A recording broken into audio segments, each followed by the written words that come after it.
അപ്പോ ഇത് ഈ ഒരു വീഡിയോ ഇടാനുള്ള കാര്യം എലിസബത്തിന് ആശംസകളുമായി ബാല ബിരിയാണിയും പായസവും ഒരുക്കി ബാലയുടെ 4ാം ഭാര്യ കോകില.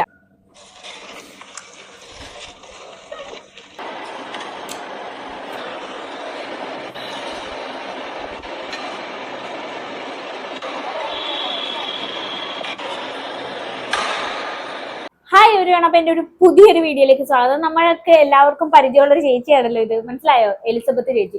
അപ്പൊ എന്തായാലും കുറെ നാളായിട്ട് പുള്ളിക്കാരിയുടെ വീഡിയോ ഒന്നും നമ്മൾ ചെയ്തിട്ടില്ല. അപ്പൊ ഇങ്ങനെ ഒരു കാഴ്ച കണ്ടതിൽ സന്തോഷിക്കുന്നു. കുറെ നാളായിട്ട് പുള്ളിക്കാരിയെ കാണാനില്ലായിരുന്നു, ഇപ്പോഴാണ് രംഗത്ത് വന്നത്. അപ്പൊ ഇവരുടെ കംബാക്ക് അടിപൊളിയാണ് എന്തായാലും. അപ്പൊ എന്തായാലും ഈ ആക്ടർ ബാല, കോകില, അതുപോലെ തന്നെ ഈ ഒരു ഗ്രൂപ്പിൽ പെട്ട എല്ലാവരുടെയും ചാനൽ കാണുന്ന കുറെ പേര് നമ്മുടെ സബ്സ്ക്രൈബേഴ്സ് ആയിട്ടുണ്ട്. അപ്പൊ എന്തായാലും അവർക്ക് വേണ്ടിയിട്ടാണ് ഞാൻ ഈ ഒരു വീഡിയോ ചെയ്യുന്നത്. അപ്പൊ ഈ എലിസബത്തിന്റെ കാര്യത്തിൽ ഒരുപാട് പേര് ചോദിച്ചു, നിന്റെ ജീവിതം ഇനി എങ്ങോട്ടാണ് പോകുന്നത് എന്ന് വെച്ചാൽ വയ്യാണ്ടാവുന്നു, ഹോസ്പിറ്റലിൽ കിടക്കുന്നു, അങ്ങനെ കുറെ കാര്യങ്ങൾ നമ്മൾ എലിസബത്തിന്റെ ഇതിൽ കണ്ടിട്ടുണ്ടായിരുന്നു. അപ്പൊ നിങ്ങൾ ഇനി ആ ഒരു ചാനൽ, എലിസബത്തിന്റെ ചാനലിൽ പോയി നോക്കിക്കഴിഞ്ഞാൽ നിങ്ങൾ എന്തായാലും ഞെട്ടും, സീരിയസ്ലി. അപ്പൊ എന്റെ ചാനൽ കാണുന്നവരെല്ലാവരും ഒന്ന് ഹൈപ്പ് കൊടുക്കുക, ലൈക്ക് കൊടുക്കുക, കമന്റ് കൊടുക്കുക, എല്ലാം ഒന്ന് ചെയ്തേക്കുക. ഞാൻ അങ്ങനെ പറയാറില്ല. അപ്പൊ ജസ്റ്റ് നിങ്ങളൊന്ന് പുഷ് ചെയ്ത് കൊണ്ടുവരിക. ഒരുപാട് വീഡിയോസ് ഒക്കെ ഇടുന്നതാണ്. അപ്പൊ അതുകൊണ്ട് നിങ്ങൾ എല്ലാവരും സപ്പോർട്ട് ചെയ്യണം. നമുക്ക് എന്തായാലും എലിസബത്തിന്റെ ആ വീഡിയോ ഒന്ന് കണ്ടോ.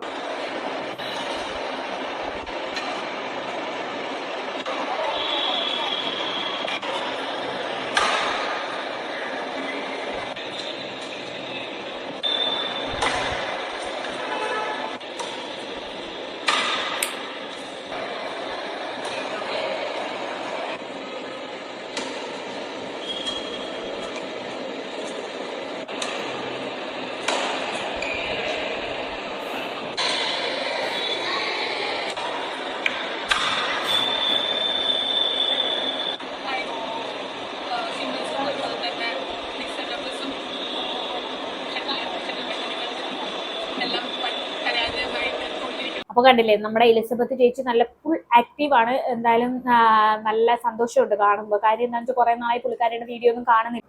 അപ്പം ഞാനിതൊന്നും കാണുന്നില്ല അങ്ങനെ കണ്ട് എനിക്ക് എന്തായാലും സന്തോഷമായി. കാര്യം നല്ലൊരു പുള്ളിക്കാരി ആകെ ഡൗൺ ആയിട്ട് ആ ഡിപ്രഷൻ സ്റ്റേജിൽ നിന്നൊക്കെ മാറി നല്ലൊരു ഹാപ്പി ലെവലിലേക്കൊക്കെ പോകുന്നത് കാണുമ്പോൾ മനസ്സ് അറിയാവുന്നത് സന്തോഷം. ഓക്കെ, നല്ല കാര്യം.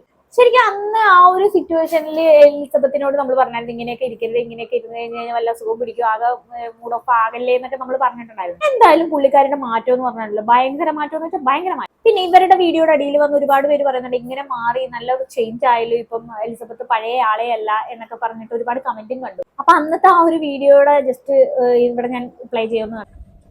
ഡൗൺ ആണെന്നൊക്കെ പറഞ്ഞിട്ടുള്ള ഒരു മെസ്സേജ് ഇപ്പൊ ചോദിച്ചോണെ എങ്ങനെയാണ്, ഇപ്പൊ കുറച്ച് ഇമ്പ്രൂവ്മെന്റ് ഉണ്ടല്ലോ, അപ്പൊ എങ്ങനെയാണ് ആ ഒരു റിക്കവറിയിലേക്ക് എത്തിയതെന്ന് ചോദിച്ചിട്ടാണ്, അതൊന്ന് വീഡിയോ ആയിട്ട് ചെയ്യാൻ പറ്റുമെന്ന് ചോദിച്ചിട്ടാണ് മെസ്സേജ് വന്നിട്ടുണ്ടായിരുന്നത്. അപ്പൊ ഞാൻ ചെയ്യാമെന്ന് പറഞ്ഞു. ആദ്യം തന്നെ നമുക്ക് ഭയങ്കര ബുദ്ധിമുട്ട്, ഡൗണ്, അതുപോലെ തന്നെ ഡിപ്രഷനായിട്ട് തോന്നുന്നുണ്ടെങ്കിൽ നമ്മൾ സൈക്കാട്രിസ്റ്റിനെ കാണേണ്ടതാണ്. അപ്പൊ അവര് നമ്മളെ കണ്ടിട്ട് അവർ തീരുമാനിക്കും മെഡിസിൻ എടുക്കണോ, ആന്റി ഡിപ്രസൻസ് എടുക്കണോ, കൗൺസിലിംഗ് വേണോ എന്നുള്ള കാര്യങ്ങൾ. സോ അത് മടിക്കേണ്ട കാര്യമില്ല. ഓക്കെ, ആൾക്കാർക്ക് ഞാൻ മുമ്പ് പറഞ്ഞ പോലെ തന്നെ സൈക്കാട്രിസ്റ്റിനെ കാണാൻ ബുദ്ധിമുട്ടൊക്കെ ഉണ്ടായിരിക്കും, നാണക്കേടുണ്ടായിരിക്കും. പക്ഷെ അതൊന്നും നമ്മുടെ കാര്യമാണ്, നമ്മുടെ മെന്റൽ ഹെൽത്താണ്. വേറെ ആൾക്കാര് എന്താണ്, ആൾക്കാർക്ക് കൈമുറിഞ്ഞ ആൾക്കാർ നോക്കാണ്ടാവും, അല്ലെങ്കിൽ അതൊക്കെ വലിയ കാര്യമായിട്ട് പറയും, അല്ലെങ്കിൽ എന്താ BP, ഷുഗർ, അതുപോലെ തന്നെ വേറെ എന്ത് അസുഖം വന്നാലും ആൾക്കാർക്ക് അതൊക്കെ ഉണ്ട്. പക്ഷെ ഡിപ്രഷൻ വന്നു അല്ലെങ്കിൽ ആൾക്ക് വേറെ എന്തെങ്കിലും മാനസികമായിട്ട് ബുദ്ധിമുട്ടുകൾ ഉണ്ടെങ്കിൽ, ഒന്നെങ്കിൽ ഡിപ്രഷനിൽ കോമൺ ആയിട്ടുള്ളത് അവര് ഫേക്കാണ്, അല്ലെങ്കിൽ അഭിനയിക്കുകയാണ്, അല്ലെങ്കിൽ പണിയെടുക്കാൻ മടി, അങ്ങനത്തെ കാര്യങ്ങളാണ് കൂടുതലായിട്ട് പറയുക. അതുപോലെ തന്നെ അതിനൊന്നും വിലയില്ല, അതൊക്കെ അവരുടെ കയ്യിലിരിപ്പ് കാരണം കിട്ടിയതാന്നുള്ള തരത്തിൽ ഉള്ള ഇതൊക്കെ കേട്ടിട്ട് നമുക്ക് ഓൾറെഡി ഡിപ്രഷനുള്ള ആൾക്കാർ കൂടുതൽ ഡിപ്രഷനിലേക്ക് പോകും. സോ ഇങ്ങനത്തെ ഒരു ഡൗൺ ആയിട്ടുള്ള സിറ്റുവേഷൻ അല്ലെങ്കിൽ ഡിപ്രഷനിലായിട്ടുള്ള സിറ്റുവേഷൻ ആണെങ്കിൽ മുമ്പൊക്കെ പല സ്ഥലത്തുനിന്ന്, അതായത് കുറെ ആൾക്കാർ പറഞ്ഞിരുന്നു, അതൊക്കെ എന്നെ എഫക്ട് ചെയ്തായിരുന്നു. അതുപോലെ തന്നെ ഈ വീഡിയോ ഇടുമ്പോൾ ഭയങ്കരമായിട്ട് നെഗറ്റീവ് കമന്റ്സ്, മെന്റലി പ്രോബ്ലം അല്ലേ, അങ്ങനെയല്ലേ ഇങ്ങനെയല്ലേ എന്ന് നോക്കുമ്പോൾ ആ നെഗറ്റീവ് കമന്റ്സ് ഒക്കെ ഭയങ്കരമായിട്ട് എഫക്ട് ചെയ്തായിരുന്നു. പിന്നെ ഭയങ്കരമായിട്ട് തെറി പറഞ്ഞിട്ടുള്ള കമന്റ്സ് ഉണ്ടായിരുന്നു, അത് ഭയങ്കരമായിട്ട് എഫക്ട് ചെയ്തായിരുന്നു. അതുപോലെ തന്നെ നമ്മൾ പല സ്ഥലത്തും പ്രൊട്ടക്ഷന് വേണ്ടിയിട്ടും അതുപോലെ തന്നെ നീതിക്ക് വേണ്ടിയിട്ടും ഇങ്ങനെ പറഞ്ഞ് റിക്വസ്റ്റും ഇതും ഒക്കെ വിട്ടിട്ട് കുറെ കാലം ഇങ്ങനെ നടക്കുമ്പോൾ നമുക്കും ഒരു അപ്പൊ ഈ ബാല എന്നുള്ള ഒരു വിഷയത്തില് എലിസബത്തിന്റെ മറുപടി എന്ന് പറയുന്ന ഒരു സംഭവം എല്ലാരും വെയിറ്റ് ചെയ്ത ഒന്ന് തന്നെയായിരുന്നു. ഇവരൊരു അക്ഷരം പോലും മിണ്ടാതെ 1-2 വർഷത്തോളം അനങ്ങാണ്ട് മിണ്ടാണ്ടൊക്കെ ഇരുന്നു ഈ ബാലയുടെ വിവാഹ ആ ഒരു സമയത്ത്. ആ സമയത്ത് ബാലയുടെ കുറ്റങ്ങളൊക്കെ പറയാനായിട്ട് ഇവർക്ക് ഭയങ്കര പേടിയായിരുന്നു. എന്തായാലും വലിയ വലിയ ഒരു സംഭവ വികാസങ്ങളൊക്കെ ആയിരുന്നു ആ ഒരു ടൈമിൽ. കുറെ കാര്യങ്ങളൊന്നും പറയാണ്ട് മിണ്ടാണ്ടൊക്കെ ഇരുന്ന ഒരു വ്യക്തി ഒരു സമയത്ത് വന്നിട്ട് ഫുൾ കാര്യങ്ങൾ ബാലയെ കുറിച്ചുള്ള എല്ലാ കാര്യങ്ങളും വെട്ടി തുറന്ന് പറയാൻ തുടങ്ങി. ചിലപ്പോൾ ഒരു മണിക്കൂറും 2 മണിക്കൂറൊക്കെ ആയിട്ടുള്ള ഒരു വീഡിയോ ആയിട്ടാണ് പുള്ളിക്കാരി പറയാനുള്ളതൊക്കെ വന്ന് പറയുന്നത്. തെളിവ് സഹിതം ഓരോന്നൊക്കെ വെച്ച് അങ്ങ് ഇരുന്ന് സംസാരിക്കുമായിരുന്നു പുള്ളിക്കാരി. അങ്ങനെ ഒരു 3-4 പാർട്ട് പുള്ളിക്കാരി ചെയ്തിട്ടുണ്ടായിരുന്നു. അതുപോലെ തന്നെ എടുത്തു പറയേണ്ട കാര്യം, ചെകുത്താൻ പോയി സപ്പോർട്ട് ചെയ്തിട്ടുണ്ടായിരുന്നു പുള്ളിക്കാരിനെ. ചെകുത്താനോടും പുള്ളിക്കാരി കുറെ കാര്യങ്ങളൊക്കെ ഷെയർ ചെയ്തിട്ടുണ്ടായിരുന്നു. പിന്നെ അടുത്തതായിട്ട് എനിക്ക് പറയാനുള്ളത്, ബാലയ്ക്ക് ഏറ്റവും കിട്ടിയ പണി എന്ന് പറഞ്ഞു കഴിഞ്ഞാൽ ആ ബാലയുടെ മോള് വന്നിട്ട് പാപ്പു വന്ന് ബാലയ്ക്കെതിരായിട്ട് സംസാരിച്ച ഒരു കാര്യമാണ് ബാലയ്ക്ക് കിട്ടിയ ഏറ്റവും വലിയ അടി എന്ന് പറഞ്ഞത്. അത് ശരിക്കും എനിക്ക് കൊണ്ടായിരുന്നു, ശരിക്കും കൊണ്ട്. അപ്പൊ അതൊക്കെ പോട്ടെ. എന്തായാലും ഇപ്പോഴത്തെ വീഡിയോ എലിസബത്തിനെ കണ്ടപ്പോൾ വളരെ സന്തോഷമുണ്ട്. സത്യം പറഞ്ഞാൽ വലിയ വ്യൂസോ കാര്യങ്ങളോ ഒന്നും ഇല്ല അതിനകത്ത്. അറിയാലോ, അന്നത്തെ വിഷയങ്ങളും കാര്യങ്ങളും ഒക്കെ ഉണ്ടായിരുന്നപ്പോൾ പുള്ളിക്കാരിക്ക് നല്ല വ്യൂസും കാര്യങ്ങളും ഒക്കെ ഉണ്ടായിരുന്നു. പക്ഷെ ഇപ്പൊ വ്യൂസ് ഇല്ല. കാര്യം ഇപ്പൊ വിഷയമൊന്നും ഇല്ലല്ലോ. വിഷയം വരണം, വന്നാലേ വ്യൂസ് കിട്ടത്തുള്ളൂ. അങ്ങനെയാണല്ലോ നമ്മുടെ ആൾക്കാർ വ്യൂസ് ഇത് കാണുന്നത്. കാര്യം എന്ന് വെച്ചാൽ എന്തെങ്കിലും വിഷയവും കാര്യങ്ങളൊക്കെ ഉണ്ടെങ്കിൽ കാണാനൊരു ഇൻട്രസ്റ്റ് ഉള്ളൂ. ഇവരുടെ നല്ലൊരു സമയം വന്നപ്പോൾ ഇവർക്ക് ഒരു നല്ല കമന്റ് ഇടാനോ ഒന്നും ആരും ഇല്ലെന്ന് ആലോചിക്കുമ്പോഴേ ഇവരുടെ ആ ഒരു സമയത്ത് വ്യൂസ് കുറഞ്ഞു കണ്ടോ. ഇതൊക്കെ ഉണ്ടാകുമ്പോ ഒരു ഫ്രസ്ട്രേഷൻ ഒക്കെ വരും. പിന്നെ കുറച്ച് കഴിയുമ്പോൾ നമ്മൾ തന്നെ നമുക്ക് വേണ്ടിയിട്ടാണ് ചെയ്യണമെന്ന് തോന്നിയിട്ട് ഓക്കെ അതൊക്കെ ഒരു സൈഡില് അതിന്റെ സമയത്തിൽ നടക്കട്ടെ. നമ്മുടെ പേഴ്സണൽ ഗ്രോത്തും നമ്മൾ നോക്കണം എന്നുള്ളൊരു ചിന്ത, അത് എല്ലാതും ടൈം ഹീൽ എന്ന് പറഞ്ഞത് കുറെയൊക്കെ കറക്റ്റാണ്. എന്റെ കാര്യത്തിൽ എനിക്ക് തോന്നുന്ന ടൈം ഹീൽ ചെയ്യുന്ന ഇതുണ്ട്. അത് വിചാരിച്ചിട്ട് കംപ്ലീറ്റ് എല്ലാ കാര്യങ്ങളും മറക്കണ സംഭവം അല്ലെങ്കിൽ മുമ്പുണ്ടായ വേദനയൊന്നും ഒരു തരത്തിൽ പോലും ഓർമ്മയില്ല, അങ്ങനത്തെ പ്രശ്നമൊന്നുമില്ല. ഇടയ്ക്ക് വിഷമങ്ങളൊക്കെ വരും, പക്ഷെ ഇമ്പോർട്ടൻസ് കുറയും. അതിന് ടൈം വേണ്ടി വരും. അതുപോലെ തന്നെ നമ്മൾ സെൽഫായിട്ട് ഇമ്പ്രൂവ് ചെയ്യാൻ വേണ്ടിയിട്ട് നമ്മുടെ ഹെൽത്ത്, അതുപോലെ തന്നെ നമ്മുടെ മെന്റൽ ഹെൽത്തിന് വേണ്ടിയിട്ട് സൈക്കാട്രിസ്റ്റ് കൗൺസിലിംഗ്, അങ്ങനത്തെ സംഭവങ്ങൾ. അതുപോലെ തന്നെ നമ്മുടെ ഡയറ്റ് നല്ല ഹെൽത്തി ഡയറ്റ് നോക്കിയിട്ട് കഴിക്കുക. അതുപോലെ തന്നെ നമ്മൾ എന്തെങ്കിലും ഗോൾ വെക്കുക. ഞാനൊരു ഗോൾ വെച്ചിട്ട് എന്റെ തടി കുറയ്ക്കണം. കാരണം മുമ്പ് ഞാൻ എത്ര തടി ഉണ്ടായിരുന്നില്ല, പെട്ടെന്ന് ഒരു 10-30 കിലോ കൂടി. സോ അതിൻ്റെതായ ബുദ്ധിമുട്ടുകൾ, എനിക്ക് കാല് വേദന ഇതൊക്കെ ആയിട്ടുണ്ടായിരുന്നു. അപ്പൊ അതിന് തന്നെ ഞാനൊരു ഗോൾ വെച്ചിട്ടുണ്ടായിരുന്നു, എനിക്ക് തടി കുറയണം എന്നുള്ളൊരു ഗോൾ വെച്ചിട്ടുണ്ടായിരുന്നു. എനിക്ക് തോന്നുന്നു ആ ഹോസ്പിറ്റലിൽ കിടന്ന സമയത്തൊക്കെ ഇവർക്ക് ഭയങ്കര ബുദ്ധിമുട്ടായിരുന്നു.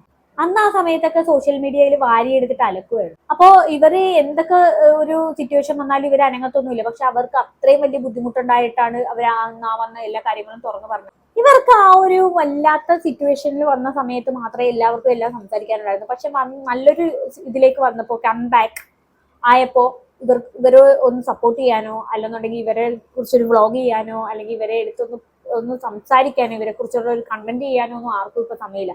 അവർക്കൊരു മോശം സിറ്റുവേഷൻ ഉണ്ടായിരുന്ന സമയത്ത് എല്ലാവരും ഉണ്ടായിരുന്നു. ഒന്ന് ആലോചിച്ച് നോക്കിയാൽ എന്തോരമായിരുന്നു ഓരോ വ്ളോഗേഴ്സ് ഇട്ടിരുന്നത് ഇവർക്ക് ഒരു മോശം സിറ്റുവേഷനിൽ. പക്ഷെ നല്ലൊരു ആ ഒരു സിറ്റുവേഷനിൽ ആരെങ്കിലും അവർക്കൊരു വീഡിയോ ഇടുന്നുണ്ടോ?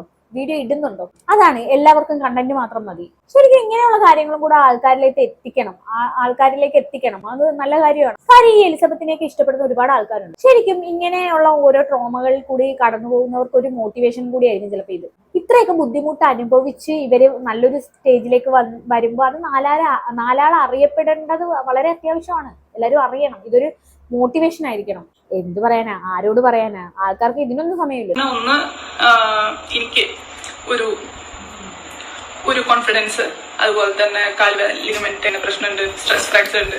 അപ്പൊ ആ വേദനകൾക്കൊക്കെ കുറവുണ്ട്. നമുക്ക് ബോഡി പെയിനും ഈ മെന്റലി ഉള്ള ഈ ഡിപ്രഷനൊക്കെ എല്ലാതും കണക്റ്റഡ് ആണ്.